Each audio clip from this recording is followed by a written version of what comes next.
Tunggangan Beize mengeluarkan siulan pelan yang menyebar ke seluruh Gunung Jinting. Siapa yang memberimu keberanian untuk menerobos masuk ke Gunung Jinting milikku? Suara rendah ini sangatlah menyesakan. Semua orang terkejut. Mereka memastikan bahwa pemilik suara itu adalah seorang lelaki tua. Tetapi vitalitas yang terkandung dalam suara itu tampaknya tidak seperti milik seorang master.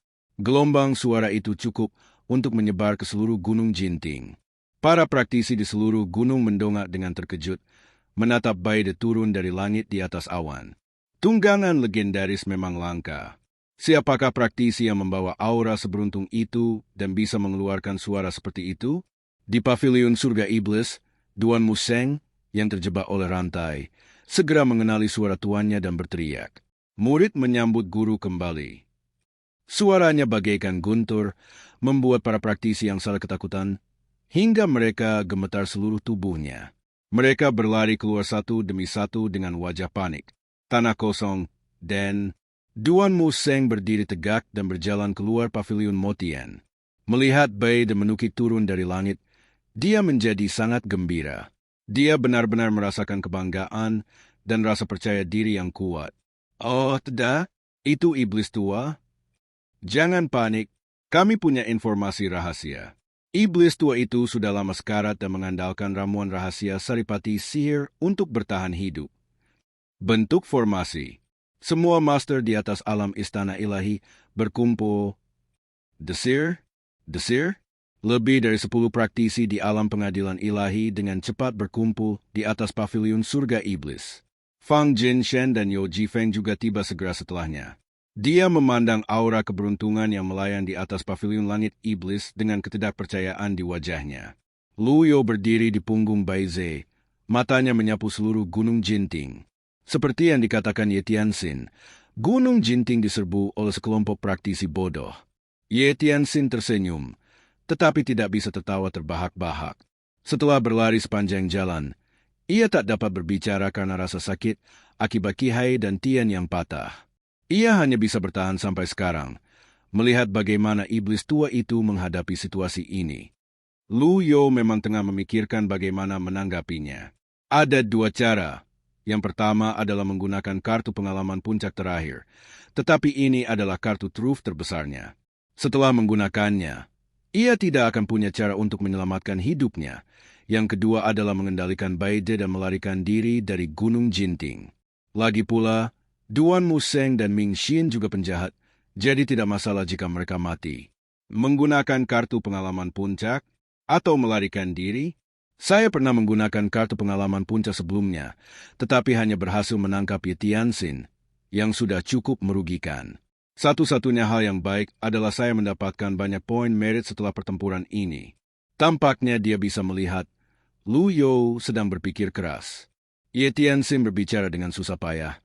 Biarkan kamu tidak punya kartu truf tersisa. Yuan Air kecil memeluk Ye Tianxin erat-erat dan bersenandung lembut. Kau berharap. Para praktisi Zengi yang berkumpul seakan-akan menghadapi musuh yang tangguh. Para praktisi di bawah alam laut Brahma sangat bijaksana dan bersembunyi di belakang. Tatapan mata Lu Yo menyapu kerumunan. Di bawah pengaruh mata kebenaran, semua praktisi yang tadinya dalam keadaan bermusuhan menjadi bersemangat. Hah? Yo Jifeng? Loyalitasnya 15%? Itu peningkatan 5% sejak dia meninggalkan Tianjian. Lu Yo sedikit bingung. Fang Jinshen mengangkat kepalanya dan berkata dengan dingin, "Siapa aku? Aku iblis tua dari Gunung Jinting. Aku telah menangkap Duan Museng hidup-hidup, dan Ming Xin telah terluka parah oleh kita. Gunung Jinting sekarang menjadi murid sekte Zengiku. Cepat turun dan mati." Datang. Lagi pula, mereka sedang menghadapi tunggangan legendaris, dan hanya mereka yang mampu menyamai tunggangan tersebut yang bisa. Hanya master di ranah Yuan Senji yang bisa melakukan ini. Provokasi Fang Jinshen yang diteriakkan bersama bawahannya cukup mengejutkan. Selama iblis tua itu turun, akan ada kesempatan untuk menangkapnya. Sungguh sulit, mustahil untuk menyimpan bahkan kartu pengalaman puncak. Lu Yo menggelengkan kepalanya dan berkata dengan suara berat, "Baiklah." Tepat saat itu, bang, Sosok Yo Jifeng secepat kilat dan cahaya pedang langsung menusuk Fang Jinshen terdekat. Percikan api berterbangan dan energi pedang yang kuat diblokir oleh benda aneh saat menembus jantung Fang Jinshen. Pada saat yang sama, kekuatan pantulan yang dahsyat membuat Yo Jifeng terpental. Lengannya terasa mati rasa, darahnya mengalir deras, dan Yo Jifeng mengirang kaget. Kok Fang Jinshen bisa begitu kuat? Yo Jifeng, apa yang kau lakukan? Seru seseorang. Fang Jinshen menghindari pukulan mematikan itu dengan salto ke belakang, sambil menatap Yo Jifeng dengan marah. Yo Jifeng, bagaimana kamu menjelaskannya? Yo Jifeng tidak menyangka dia akan gagal membunuhnya dari jarak sedekat itu. Lu Yo juga terkejut, menonton segala sesuatu di luar lapangan dengan penuh minat. Aku tidak menyangka kau bisa menahan jurusku ini, kata Yo Jifeng. Fang Jinshen tertawa dan berkata, tidak adakah yang pernah memberitahumu bahwa ada perbedaan besar antara kultivator dengan dan tanpa senjata tingkat surgawi? Senjata tingkat surgawi. Yo Jifeng sangat yakin dengan pedang yang telah ia persiapkan sejak lama. Dalam pembunuhan jarak dekat, bahkan seorang master yang telah memasuki kesengsaraan Yuan Shen mungkin tidak akan mampu menahannya. Ia telah merencanakan segalanya, tetapi ia tidak menyangka bahwa pihak lain memiliki senjata surgawi. Senjata apa itu? Kalau tidak, menurutmu kenapa pemimpin sekte hanya mengirimku yang berada di alam pengadilan ilahi ke Gunung Jinting? Fang Jinshen mencibir. Yuan kecil cemas, lalu mengepalkan tinjunya dan berkata, Tuan, aku sangat marah. Beraninya sekelompok orang di alam pengadilan ilahi bertindak begitu arogan.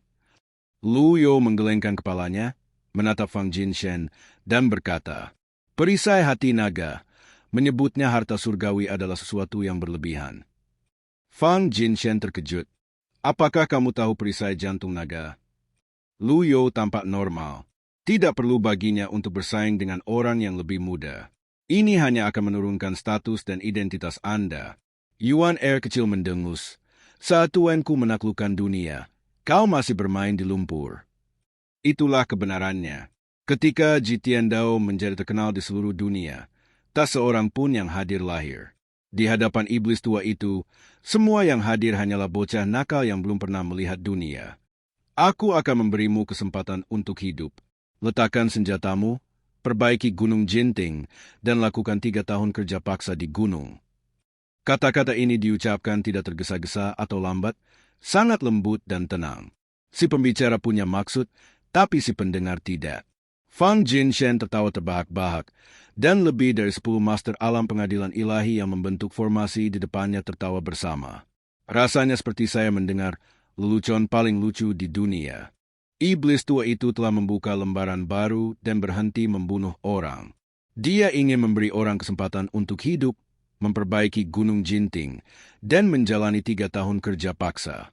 Lucu, kan? Lucu sekali.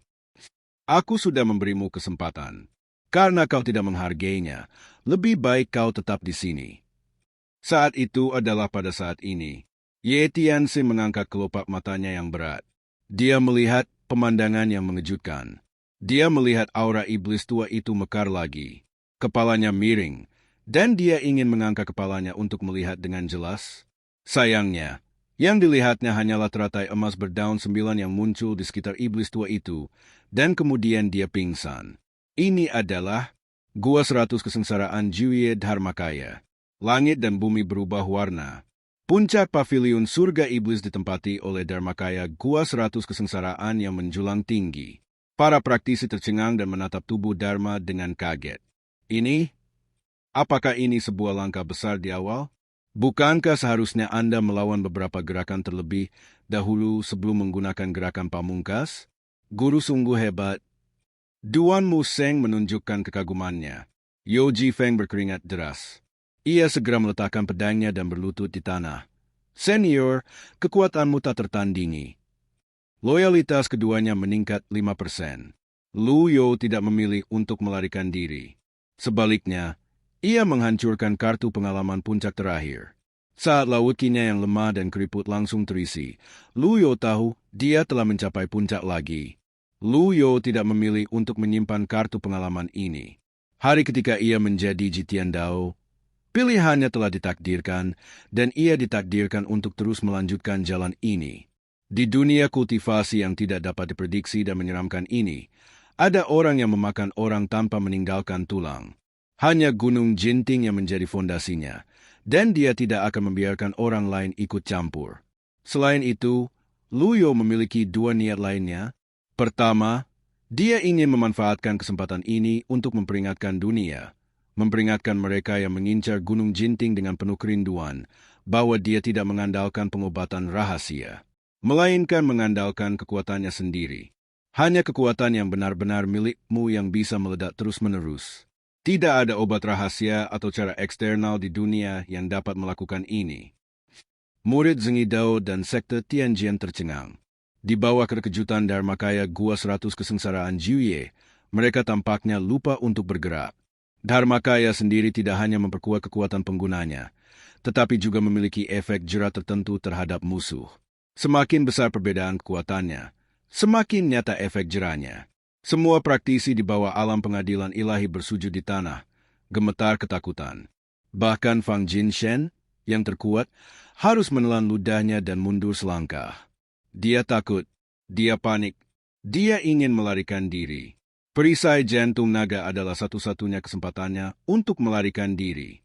Dia harus menemukan kesempatan. Luyo menatap semua orang dari ketinggian.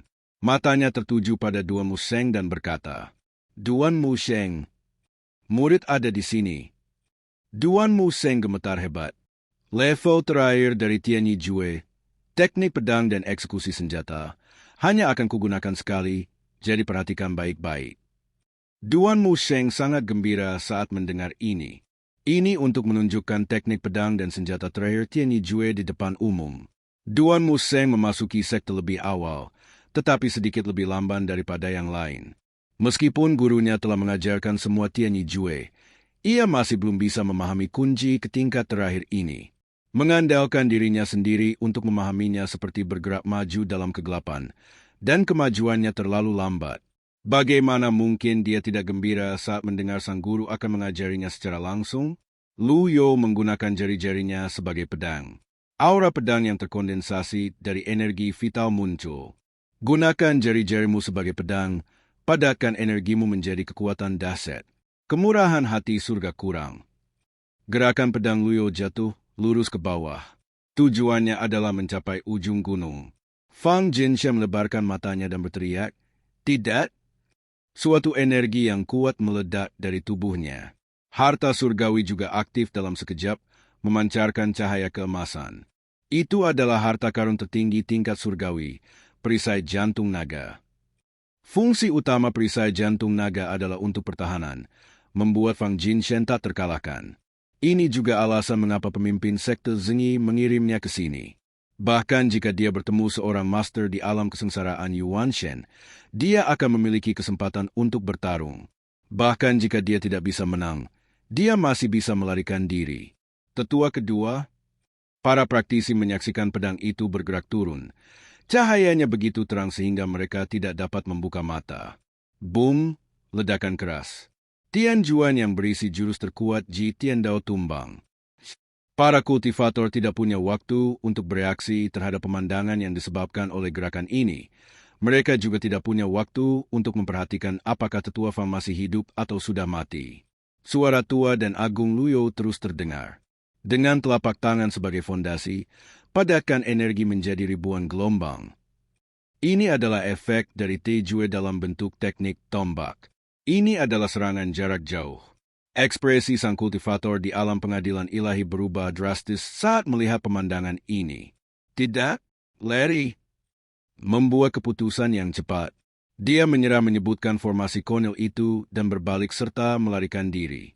Bahkan mereka yang berada di alam kesengsaraan jiwa tidak berani melakukan gerakan ini. Menakutkan sekali. Langkah ini tidak ditujukan pada kelompok praktisi. Sebaliknya, benda itu jatuh di tempat yang sama di mana Fang Jinshen berada sebelumnya. Ledakan, pandangan kabur. Sama sekali tidak jelas apakah Fang Jinshen masih hidup atau sudah meninggal. Gerakan ini seperti ribuan gelombang, seperti ribuan bayangan senjata yang jatuh. Bisakah Fang Jinshen yang memiliki harta surgawi perisai hati naga menahannya? Akibatnya mengguncang wilayah tersebut. Kelompok praktisi alam pengadilan ilahi belum berlari jauh ketika mereka ditembak jatuh. Teriakan terdengar satu demi satu. Bahkan Yo Jifeng, sang jenius kultivasi, pun terdorong mundur dan melakukan beberapa kali salto ke belakang. Ia terpaksa menggunakan energi internalnya untuk menangkis sisa kekuatan tersebut dan nyaris tak mampu berdiri. Kuat sekali, bahkan lebih kuat daripada saat 10 master teratas mengepung Gunung Jinting. Apakah karena Gua 100 Kesengsaraan Jiwie? Satu-satunya yang bisa dipastikannya adalah Jitian Dao telah menjadi lebih kuat. Hanya, apakah perlu bersikap sebegitu menyimpangnya untuk menghadapi Fang Jinshen, seorang kultivator alam istana ilahi belaka? Rasanya seperti mencambuk mayat. Aneh kalau perisai jantung naga bisa menahannya. Dia tidak ragu bahwa harta surgawi ini telah mati saat menahan serangan pertama. Si senior terus menyerang, dan jelaslah bahwa ia sedang mencambuk mayat atau membimbing muridnya. Dua gerakan sudah berakhir. Angin bertiup sepo-sepo dan awan tampak bersih. Debu dan sisa-sisa di langit berangsur-angsur menghilang setelah serangan berhenti. Lu Yo tampak tenang, berdiri dengan tangan di belakang punggungnya. Ia melirik waktu di panel dan melihat bahwa baru 3 menit berlalu. Jika kartu pengalaman puncak ini hanya digunakan untuk menghadapi sekelompok praktisi di depan kita, itu akan membuang-buang waktu. Tetapi, Lu Yo memikirkan lebih dari sekedar ini. Apakah kamu melihatnya dengan jelas? Duan Museng berlutut dan berkata, "Murid, saya melihat dengan jelas. Demonstrasi pribadi guru lebih baik daripada 10 tahun latihan keras. Sangat bagus." Visi itu berangsur-angsur menjadi jelas. Di bawah tubuh Dharma, tidak ada jejak Fang Jinshen di tempat lubang yang dalam itu dihancurkan, bahkan tidak ada jejak yang tertinggal. Para praktisi panik dan melarikan diri ke segala arah. Tuan, Xiao Yuan cemas. Jika dia tidak diizinkan bertindak, kelompok itu akan kabur. Kelompok praktisi itu ingin meniru metode yang mereka gunakan untuk mengepung Gunung Jinting. Jadi kenapa kalau kamu begitu kuat? Selama semua orang berlari sendiri-sendiri, bagaimana Anda bisa menangkap mereka semua meskipun Anda tidak memiliki 3 kepala dan 6 lengan atau kemampuan untuk mengkloning diri sendiri? Mengorbankan kaum minoritas demi kepentingan mayoritas adalah strategi sempurna yang telah mereka pikirkan saat mereka tiba. Jika kau tak bisa mengalahkan mereka, maka larilah. Arah pelarian mereka semuanya ada di sekitar Gunung Jinting. Ku bilang, semua orang harus tinggal. Tak seorang pun boleh pergi. Dharmakaya Gua 100 Kesengsaraan Jiwie berkelebat di atas Gunung Jinting. Lu Yo mengendalikan tubuh Dharma yang besar dan memasuki pusat formasi terlarang Gunung Jinting. Guru? Duan Musheng tertegun, tidak tahu apa yang akan dilakukan orang tua itu. Yuan kecil juga mendongak dengan bingung. Para praktisi itu tidak berani menoleh ke belakang sama sekali. Mereka hanya berlari mati-matian. Disayangkan, mereka bukan praktisi di alam kesengsaraan jiwa dan tidak dapat menggunakan kekuatan magis besar untuk melarikan diri. Lu Yo menuangkan semua energi vital di laut Qi dan Tiannya ke pusat formasi. Guru, apakah Anda akan memperbaiki penghalang itu?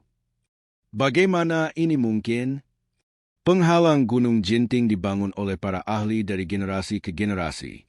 Penghalang ini menyerap sejumlah besar energi vital dan, pada saat yang sama, dikombinasikan dengan waktu dan tempat yang tepat, terus-menerus mengisi ulang energi untuk membentuk penghalang. Ketika Lu Yo menghukum saudara ketiga, keempat, dan kelima, masih butuh waktu lebih dari 3 tahun untuk memperbaiki kerusakan bersama-sama. Diperlukan waktu setidaknya 10 tahun bagi satu orang untuk memperbaiki penghalang tersebut. Tuan sudah tua, bukankah seharusnya dia menghemat tenaganya? Mengapa melakukan ini? Inilah niat Lu Zhou yang sebenarnya. Karena kartu pengalaman puncak dapat terus mengisi laut Qi dan Tian, tidak akan butuh banyak waktu untuk menghadapi Fang Jinshen. Mengapa tidak memanfaatkan waktu yang tersisa untuk memperbaiki penghalang? Bagaimana mungkin Lu Yo rela membuang kesempatan bagus seperti itu? Energi dalam jumlah besar mengalir ke pusat formasi tersebut. Penghalang seperti kaca tiba-tiba muncul di segala arah. Para praktisi yang melarikan diri kemana-mana diblokir dalam penghalang. Duan Museng tiba-tiba menyadari. Tuan ingin menangkap kura-kura dalam toples. Jahe, memang benar kalau jahe yang lebih tua rasanya akan lebih pedas. Yo Jifeng juga terkejut dengan energi mengerikan yang tak terbatas ini. Ketika ia memimpin tim untuk menghancurkan penghalang, ia mengerahkan seluruh kekuatannya, tetapi tidak berhasil mengguncang penghalang itu sama sekali. Ia tidak menyangka Jitian Dao mampu mengisi penghalang itu sendirian. Lu Yo tidak berhenti dan terus menyuntikkan energi. Pemulihan instan bukanlah pemulihan sejati. Pusat formasi harus terhubung dengan formasi di segala arah, dan pemulihan harus berkelanjutan untuk memastikan pemulihan tanpa akhir. Bahkan Lu Yo sendiri agak terkejut dengan bug di kartu pengalaman puncak. Kartu itu tidak ada habisnya dan bisa digunakan tanpa henti.